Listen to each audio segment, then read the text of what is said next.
പ്രഭാഷകൻ 36-ാം അധ്യായത്തിൽ നിന്നുള്ള കൂടുതൽ ചോദ്യോത്തരങ്ങളാണ്. വീഡിയോ നിങ്ങൾക്ക് ഉപകാരപ്രദമാണെങ്കിൽ അപ്ലോഡ് ചെയ്യുന്ന വീഡിയോസ് ഉടൻ തന്നെ ലഭിക്കുന്നതിനായി ചാനൽ സബ്സ്ക്രൈബ് ചെയ്യണേ. ഒന്നാമത്തെ ചോദ്യം, പ്രഭാഷകൻ 36-ാം അധ്യായത്തിൻ്റെ ആരംഭത്തിൽ ദൈവത്തെ എപ്രകാരമാണ് വിളിച്ചപേക്ഷിക്കുന്നത്? ഉത്തരം, എല്ലാറ്റിൻ്റെയും ദൈവമായ കർത്താവേ. കർത്താവിനോട് അവിടുന്ന് ആർക്കെതിരെ കരമുയർത്തണമേ എന്നാണ് പ്രാർത്ഥിക്കുന്നത്?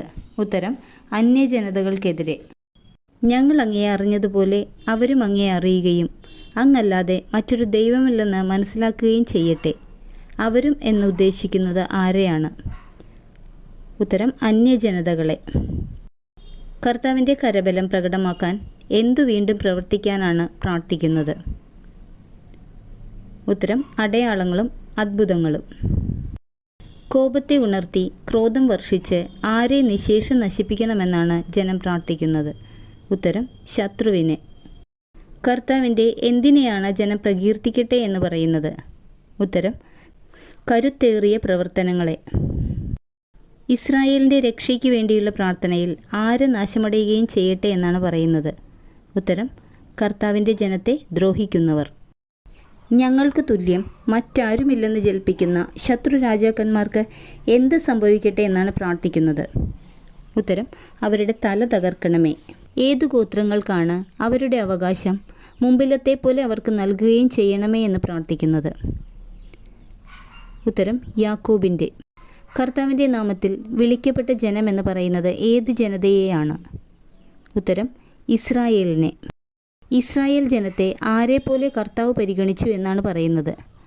ഉത്തരം, ആദ്യജാതനെ പോലെ. കർത്താവിൻ്റെ വിശ്രമ സങ്കേതമെന്ന പ്രഭാഷകൻ്റെ പുസ്തകത്തിൽ പറഞ്ഞിരിക്കുന്നത് ഏതു നഗരത്തെയാണ്? ഉത്തരം, ജെറുസലേമിനെ. സിയോനെ എന്തുകൊണ്ട് നിറയ്ക്കണമേ എന്നാണ് പ്രാർത്ഥിക്കുന്നത്? ഉത്തരം, കർത്താവിൻ്റെ അത്ഭുത പ്രവൃത്തികളുടെ ഘോഷം കൊണ്ട്. കർത്താവിൻ്റെ ആലയത്തെ എന്തുകൊണ്ട് നിറയ്ക്കാനാണ് പ്രാർത്ഥിക്കുന്നത്?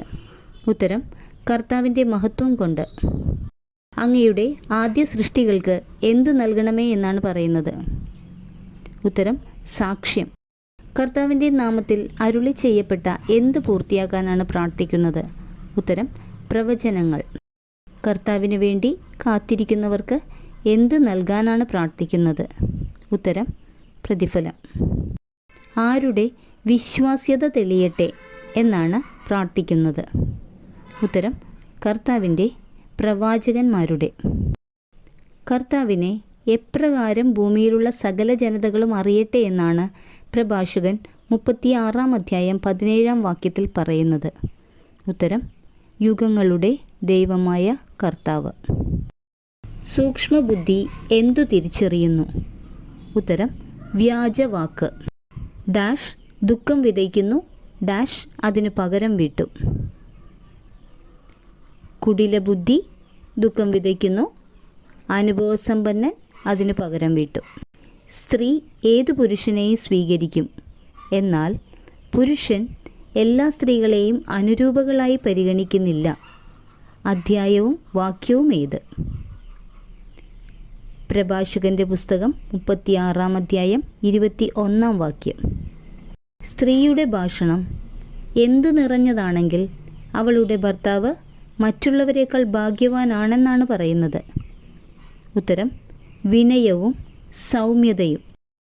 പുരുഷൻ്റെ ഏറ്റവും വലിയ സമ്പത്തും തുണയും താങ്ങും ആരാണ് എന്നാണ് പ്രഭാഷകൻ്റെ പുസ്തകത്തിൽ പറഞ്ഞിരിക്കുന്നത്? ഉത്തരം, ഭാര്യ. പ്രഭാഷകൻ 36-ാം അധ്യായം 26-ാം വാക്യത്തിൽ ആര് വിശ്വസിക്കുമെന്ന് പറയുന്നത് ആരെയെല്ലാമാണ്? ഉത്തരം, നഗരം തോറും ചുറ്റി നടക്കുന്ന കൊള്ളക്കാരനെയും വീടില്ലാതെ അലഞ്ഞു നടന്ന് എത്തുന്നിടത്ത് അന്തിയുറങ്ങുകയും ചെയ്യുന്നവനെയും. Thank you.